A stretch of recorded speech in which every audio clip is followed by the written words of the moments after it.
When we think about the kingdom, most brothers think of like the small, minute terms. But the vastness of the kingdom, the greatness of the kingdom, dealing with the knowledge, wisdom, understanding, and the information alone that we're going to receive when we get to the kingdom. That's on a whole nother level. Never mind the riches and the lands and the women and the children, and be in your chariot, sipping some yayan, on your chalice, your gold chalice with all them rubies and emeralds and sapphires and the different precious stones, going to places. But as it is written, eye hath not seen, nor ear heard, neither have entered into the heart of man the things which God hath prepared for them that love him. But God hath revealed them unto us by his Spirit. The brother with the most vivid imagination out there can't imagine what the kingdom of heaven has in store, what it's going to be like.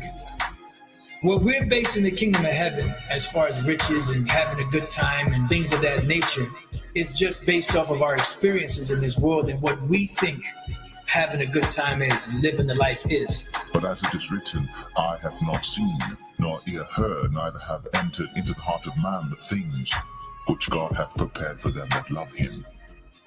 But God hath revealed them unto us by his Spirit. No one, no matter how vivid a brother's imagination is, there's nothing in comparison to what's coming. You can't even imagine that. You can't even paint into picture or write into words or give an explanation that even comes close to the majesty that's coming. We are destined for greatness in the new righteous kingdom. But as it is written, eye hath not seen, nor ear heard, neither have entered into the heart of man the things which God hath prepared for them that love him.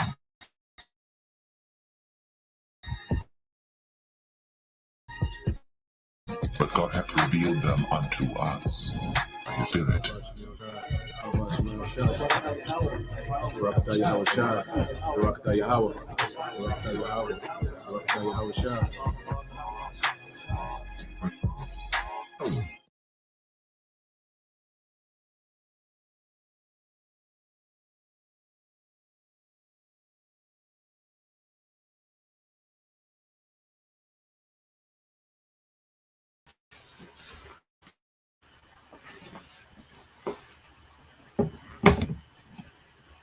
All right, Shalom. Shalom. First and foremost, we would like to give all praise and glory unto Yahweh, Bahashem, Yahweh Shah, Bahashem, Kakwadash, and double honors unto the apostles and the elders GMS who rule well, teach well, being great examples towards younger brothers. And peace and blessings and salutations to the hopeful lake out there pushing his word and truth and in sincerity across the four winds in the name of Yahweh, Bahashem, Yahweh Shah.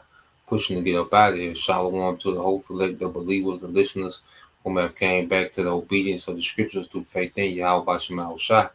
All right, with GMS Mississippi camp on the brother Yashima, and to my left, and the brother Ainaf. And what we're going to get into today is a lesson, inspired by Elder Apostle Tahar. Watching one of his videos from earlier, he made a reference, to the prophecy in Isaiah 45, and how it differs, from John 3:16, in which we know John 3:16 was a stronghold within Christianity, and they used that to try to include, everyone within, the promises, all right, that were only made to Israel, So we're going to deal with that John 3:16 first, all right, and then we're going to deal with the word world, all right, in Isaiah 45, which we know the word world in the in John 3:16, is dealing with the Greek cosmos, and the word world, in the Hebrew in Isaiah 45 and 17 is okamine, all right, which goes back into an age, so the word world, it's referring to the same people, but different context. So we're going to get into it. Let's see. So we'll get this first in John 3:16. A precept for you too. What you got, bro? No, after the No, John. but I'll get this. I'm gonna go do a whole screen precept. So what you 9 and 4. Romans 9 and 4. You stated the word world goes into cosmos, and it'll go, and once you get it, you'll see that it says that who the Lord have that agreement or that constitution, also going into that covenant with. And this is what the Apostle Paul had to say here in the book of Romans, chapter 9, verse 4. It says, who are the Israelites to whom pertain the adoption and the glory and the covenants and the giving of the law and the service of the Most High and the promises. So when we go into that word world here in a second, when you see that it means cosmos, who the Lord, Yahweh Shema Shah had that agreement with, Apostle Paul just told us who the Lord has that agreement with. Because they covenants, concerning the old and the new, okay? Because there's the old and the new covenant, but the agreement, all right, the parties, between, okay, the Heavenly Father and the children of Israel, okay? Now there's a different mediator, but it's the same people, all right? And we're coming into the same covenant, except in this covenant we change, and that's going to activate, all right, the new covenant in which we're going to be that age without end as we're going to go into. All right. So let's go into St. John 3.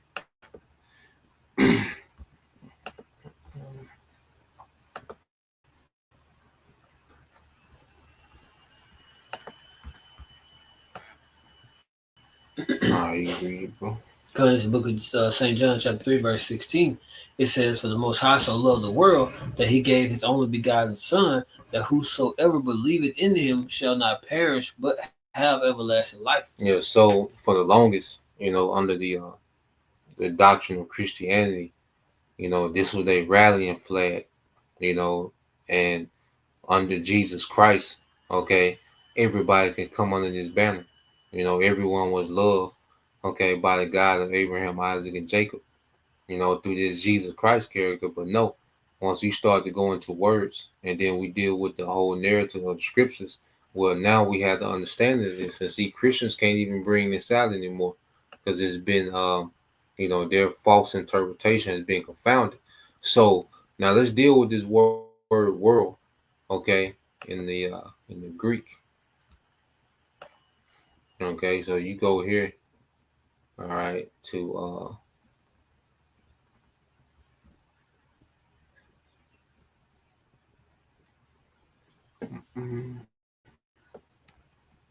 let's get this word in the Greek, which is Strong G 2889.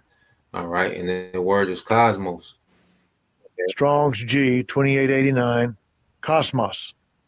Cosmos. All right, which goes into what? All right, an apt and harmonious arrangement or constitutional order or government. Okay, so when you see that word cosmos, okay, in the New Testament, it's speaking of, all right, the government of Israel, the people, all right, the harmonious arrangement, all right, the nation of Israel. That's the world whom Yahweh Shai, okay, died for, okay, to forgive Israel for their sins. You see, you had something there. They were going off. Yeah. So let's go from there, all right, and let's deal with other precepts that have that same word. So when you go here to 2 Corinthians, let you know, okay, 2 Corinthians 5. All right, you read verse 18. Because it's 2 Corinthians chapter 5, verse 18. And all things are of the Most High, who have reconciled us to himself by Yahweh Shai HaMashiach. Go ahead. And had given to us the ministry of reconciliation. Yeah, so look up the word reconciliation in the Edamon. You look up in the Edamon. Okay. So all things are the Most High who have reconciled us. So they're speaking to a specific audience, which is that world, that cosmos of Israel. And the next scripture is going to plainly say it. All right, but let's deal with this word reconciliation, because the only way you can be reconciled to something is if you was joined to it once before. Okay, so you got it, bro. This is that word reconciliation in the Edomite. It says renewal of friendship after disagreement or in enmity. Enmity, yep. Action after reaching according with an adversity or one estranged. Yeah, so renewal of friendship after disagreement or enmity. Reestablishing. Reestablishing what? Okay, the peace between the nation of Israel and the Most High, which is Yahweh Shai, is that mediator of that peace. Okay, that's why one of Yahweh Shai's titles is known the Prince of Peace. So in order to be reconciled, well, you had to be joined, okay, with, all right, the Heavenly Father. And he never dealt. Matter of fact, let's get two precepts real quick. You got it, bro. It gave me the root word reconcile. All right, it says to restore the union of friendship after estrangement or variance. It says also of the Most High or Hamashiach, restore to favor or grace, to bring together again, regain, win over again, or reconcile. Yeah. So when you go into this precept, you read this Psalms 147:19 verse 20. This is Psalms 147, starting at verse 19. He showed his word unto Jacob, his statutes and his judgments unto Israel. Go ahead. He had not dealt so with any nation, and as for his judgments, they have not known them. Praise ye the Lord, Yahweh B'Shem Shai. So he plainly said that he has not dealt so with any other nation. You see, we're going to get precepts to show that he hasn't dealt with any other nation, showing that he dealt with Israel exclusively. Okay, and you can't deny it. So the only nation that can be reconciled is the nation that he dealt with exclusively, man. So we're just going to get a line of precepts to show that he exclusively, deals with Israel. Let's go with the Joel chapter 2. Let's get this in verse 27. Let's read that. This is Joel 2:27. And ye shall know that I am in the midst of Israel, and that I am the Lord, Yahweh B'Shem Shai, your power, and none else, and my people shall never be ashamed. Yeah, so the Lord constantly states that he's exclusively dealing with Israel. Okay? Like we went into the other day. Let's get this as we there. Go to the next chapter. All right? Read Joel 3:16. This is Joel chapter 3, verse 16. The Lord Yahweh B'Shem Shai also shall roar out of Zion and utter his voice from Jerusalem, and the heavens and the earth shall shake. But the Lord Yahweh B'Shem Shai will be the hope of his people and the strength of the children of Israel. Yeah, so this is during the time of this Third World War. So showing you that their relationship, that exclusive relationship that the Lord has with Israel, well, it never changed.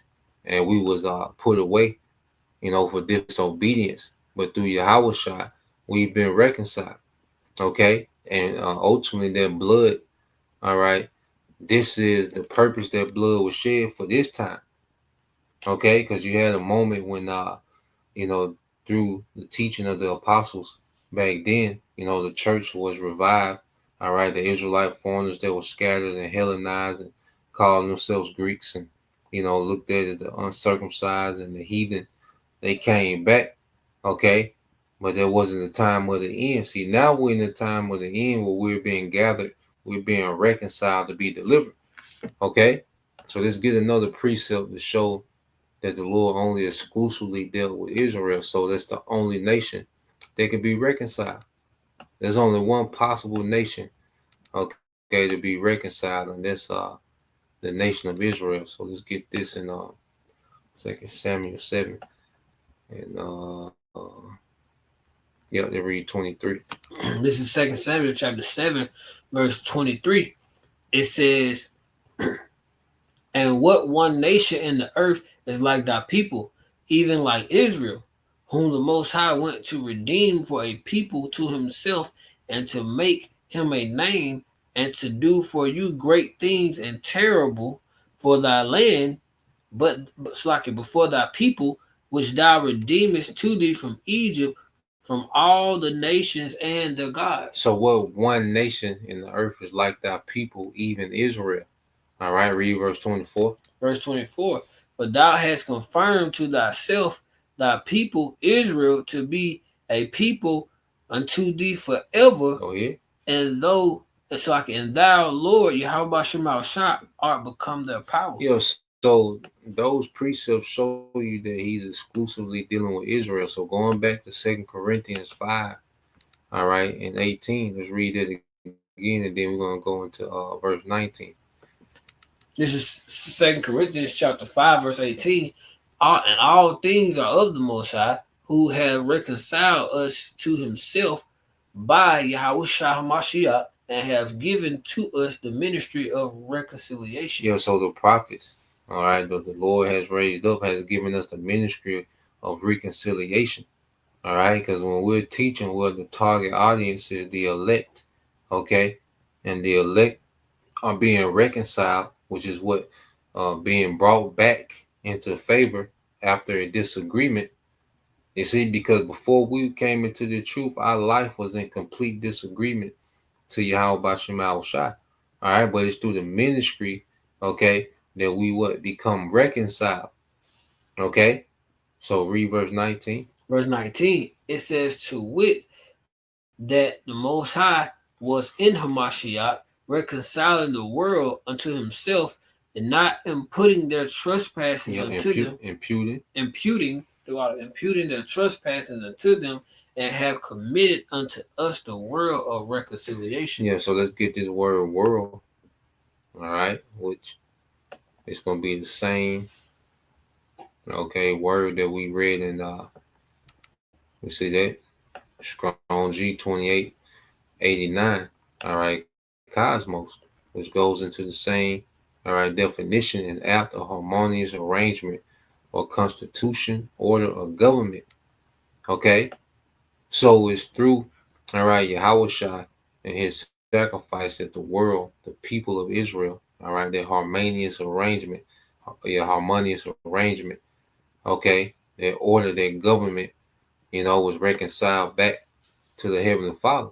So this John 3:16, okay, is speaking of, all right, the world, the cosmos, you see, of Israel.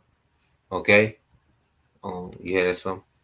Going into just proving how the Lord only dealt with the nation of Israel. I got the Amos and I got the procured treasure. Whichever one you want to get. Amos 3, 1 and 2. Amos chapter 3.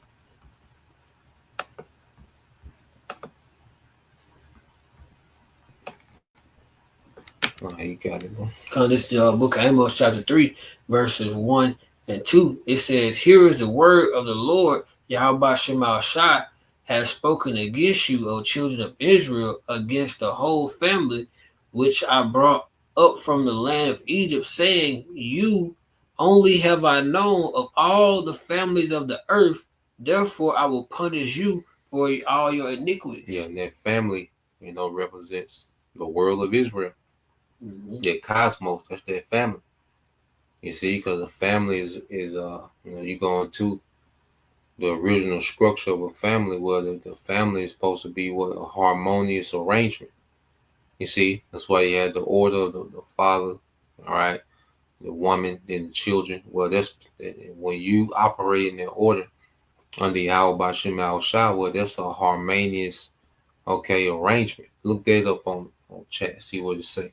Harmonious arrangement. Yeah, the harmonious arrangement. See where it going to. All right.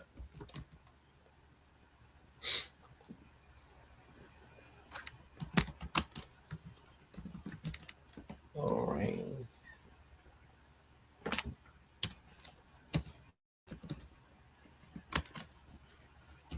See, give us some.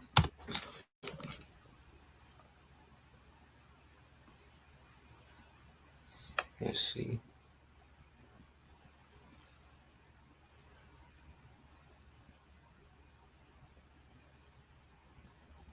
Mm-hmm. So, um, so it says a harmonious arrangement. When you go to the chat, just to read it real quick, it says harmonious.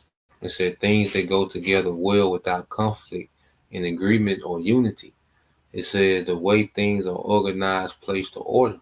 Okay? So when you go into the nation of Israel, the way the Lord has set up the order, it was meant, for us to be in agreement. Okay? Because even when we go into a covenant, the Lord had made a harmonious, okay, covenant with us, man, to where we was in agreement, all right, with our power. And he was in agreement with us. Mm-hmm. Okay? But the conflict came when what? When we, all right, didn't uphold our deal to that harmonious agreement. Okay? So, Can I go to the example, bro? which one? The first one. Because that makes sense. Where it says it used music as an example. Because it says things that go well together without conflict and agreement or unity. And if you've ever been, in a band or some form of an orchestra, anything where there's different instruments playing, if everybody is on that same key, in that agreement to the composer, and then the composer in this case is Yahweh Shema Shah. If everybody is in agreement and all the instruments is on that same key like they're supposed to, everything gonna sound great. It's Mm-hmm. gonna sound. It's gonna give you that harmony. Mm-hmm. So if one person decides to play off a different key, it's gonna mess the whole thing up. And that So, harmony was the law, man. mm-hmm. Was that wisdom. All right. Would you just read Deuteronomy 4 and 5?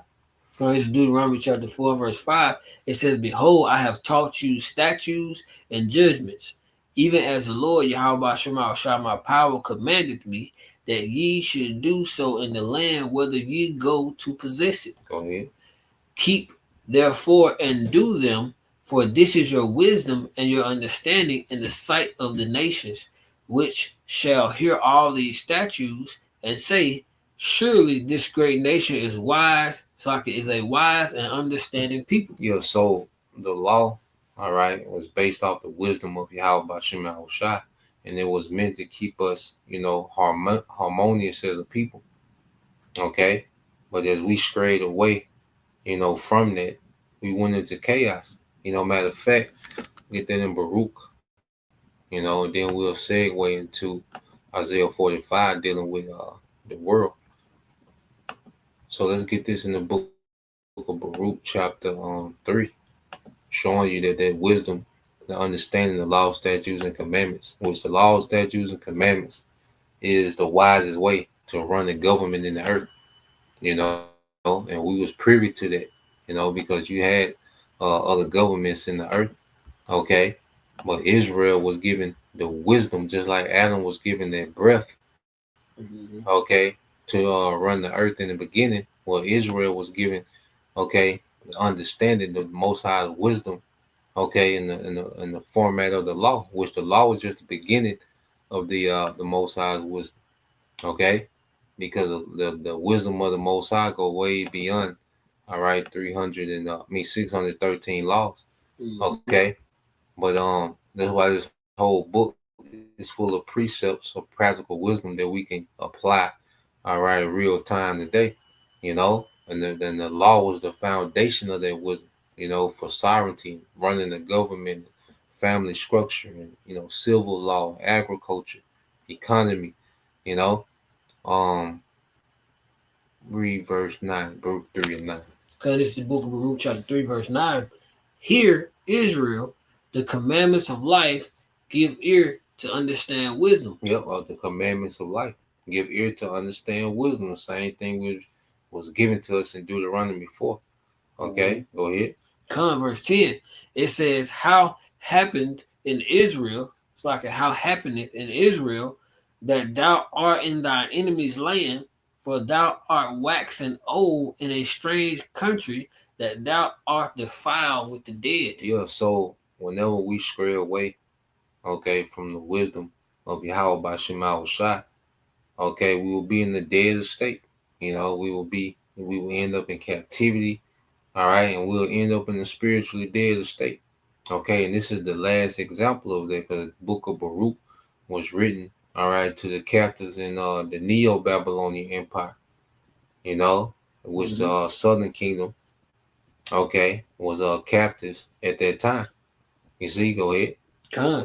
Verse 11, it says that thou art counted with them that go down into the grave. Yep, go ahead. Thou hast forsaken the fountain of wisdom. Have forsaken the fountain of wisdom. Go ahead.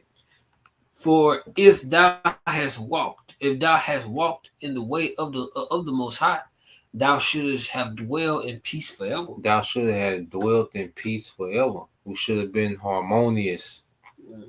Okay, dwelt in peace forever if we would obey, you know. But the Lord had to play out because we had to get, you know, this experience from this side, you know, as a captive, you know, to be those perfect and balanced rulers of righteousness.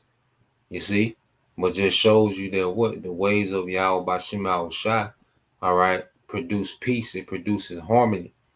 Okay. Everything is so chaotic now because we left, okay, the way of our power.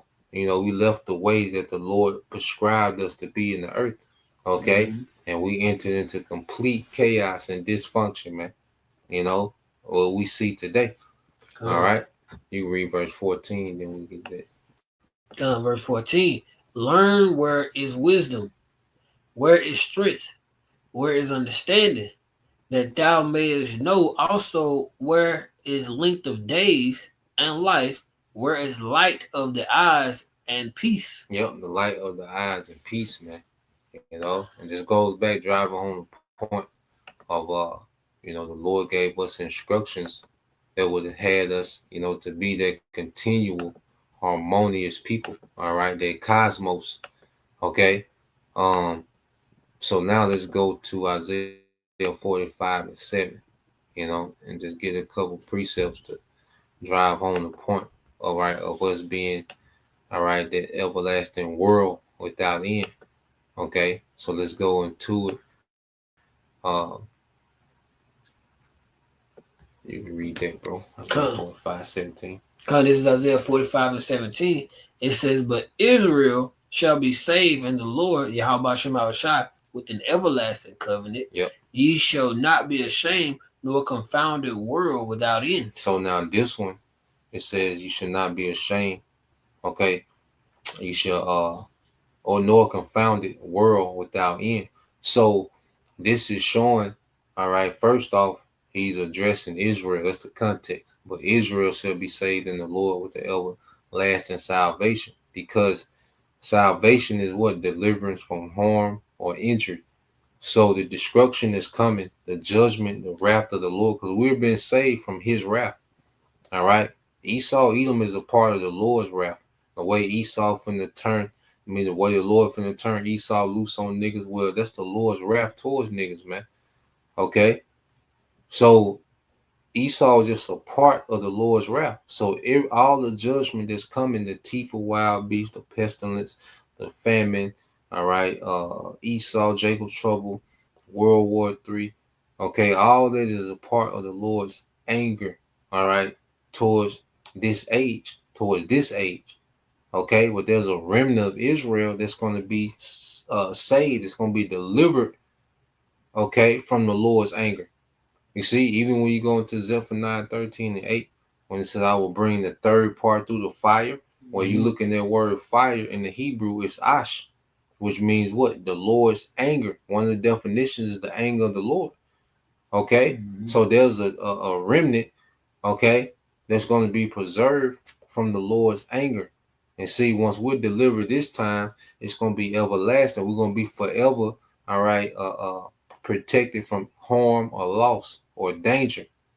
It's going to be forever, because we had temporary salvation before. You go to the book of Judges, okay, during the time of Joshua, those were temporary salvations. But see, this one's going to be everlasting, all right? And within this everlasting salvation, we're going to set up, okay, a world or age without end.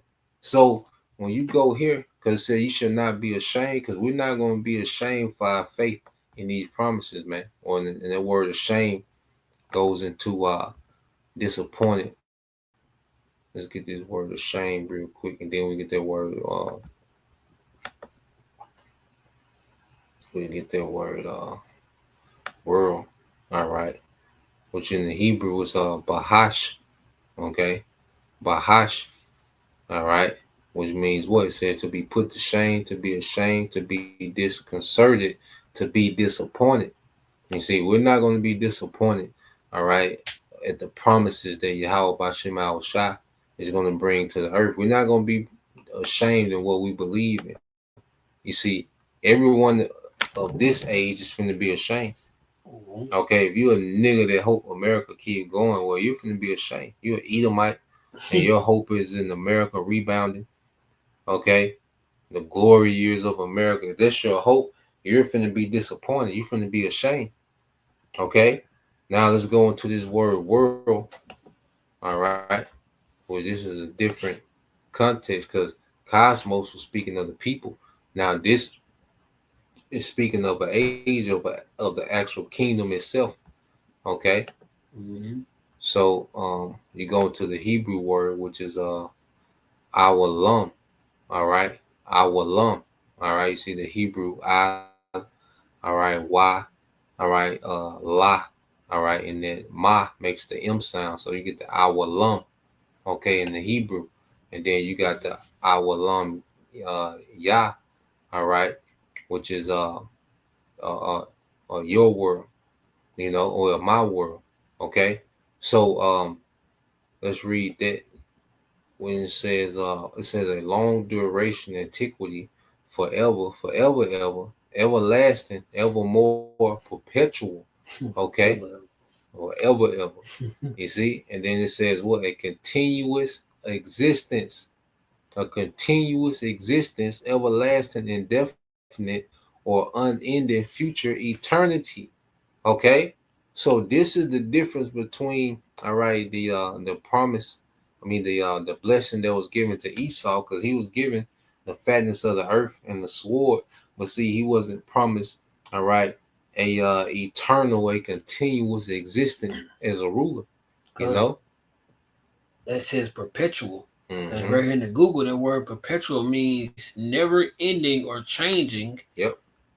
And then it says endless and uninterrupted. Yep. So let's get some precepts that go into this everlasting kingdom. You know, we're just gonna get a line of precepts to bag up that point. This is Daniel 2:44. You got it, bro. Daniel 2:44. It says that in the days of these kings shall the Most High, shall the power of heaven set up a kingdom, which shall never be destroyed, and the kingdom shall not be left to other people. So the kingdom shall never be destroyed and should not be left to other people, showing you that it's exclusive for that cosmos of Israel. Go ahead. But it shall break in pieces and consume all these kingdoms, and it shall stand forever. Yeah, so that's why Yahweh Shai is coming. All right, and John the Revelator seen him with many crowns, because he's coming to take away all authority from the earth, man, beginning with Esau, okay, and all these vassals, all right, these heathen nations that's under Esau. Yahweh Shai coming to take all that authority and to establish an everlasting kingdom. You see, and that's the big difference between the blessing of Esau, okay, and the blessing of Jacob. Because right now, Esau has everything. But what is he trying to tap into now? Immortality. But that's not for him. Okay? So that's why one of the main things when the scriptures go in the Psalms, why do the heathen rage and imagine a vain thing? Okay, well, one of the vain things is that Esau thinks that he's going to tap into immortality on the left-hand side. That's not for him. That's only for one cosmos of people, and that's Israel, man. Okay? So let's get this one, Daniel 7 and 13. Okay. Oh, you got it, bro. Because this is Daniel chapter 7, verse 13. It says, I saw in the night visions, and behold, one like the Son of Man came with the clouds of heaven, going to the chariots. It says, and came the Ancient of Days, who was the Father, and they brought him near before him. So this is Yahweh Shai being brought to the Father. Okay? So Yahushua is being brought back to the Father. This is after he's resurrected, in Acts. All right. What happened? The angel came and took Yahushua away, okay, from the apostles. Okay. And where did they take him to? They took him back to the Father. Because what did Yahushua say? It is finished. Okay. Because Yahushua had to earn the kingdom. You see? That's why he had to drink of that cup. That's why he had to sacrifice. He had to deny himself every day.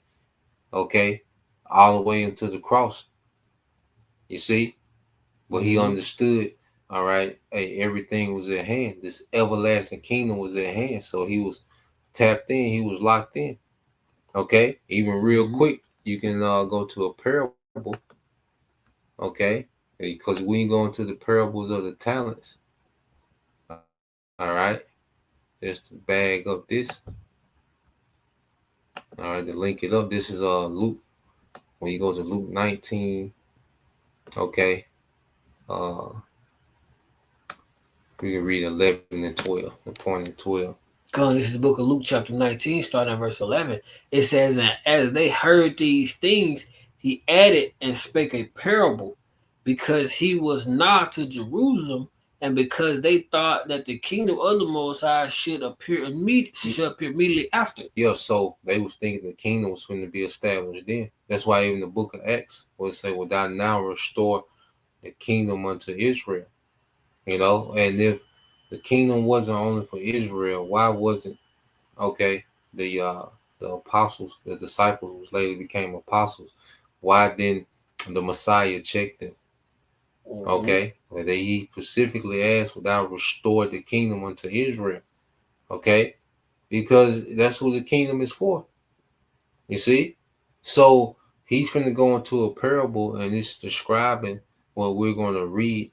Okay, with the prophecy of Daniel 7, all right, and 14. Because now when we go back to Daniel 7 and 14, it's going to describe, okay, where Yahushua went to get. Go ahead. Sure. It's verse 12. It says, and he said, therefore, a certain nobleman went into a far country to receive for himself a kingdom and to return. And that nobleman is who? Yahushua. And he went to the far country, the spiritual realm, to receive a kingdom from who? The Most High. He received the authority and the power to rule in the everlasting kingdom. That was part of the joy that was set before him. He endured the cross. Matter of fact, let's read that. Then we're going to go back to Daniel and tie it all in. All right. Hebrews 12 and 2. Yeah, bro. Hebrews chapter 12, verse 2. Look unto Yahushua, the author and finisher of our faith, who for the joy that was set before him endured the cross, despising the shame, and is set down at the right hand of the throne of the Most High. Yeah, so he endured the cross, despising the shame, because he knew that an eternal kingdom, a perpetual kingdom, was at stake. Okay, and is set down at the right hand of the throne of the Most High. So this was a joy that was set before Yahushua, because he knew once he finished his course, okay, this is what he was going to get. All right, Daniel 7 and 14. You got it, bro. Daniel chapter 7, verse 14. And there was given him dominion and glory and a kingdom, that all people, nations, and languages should serve him.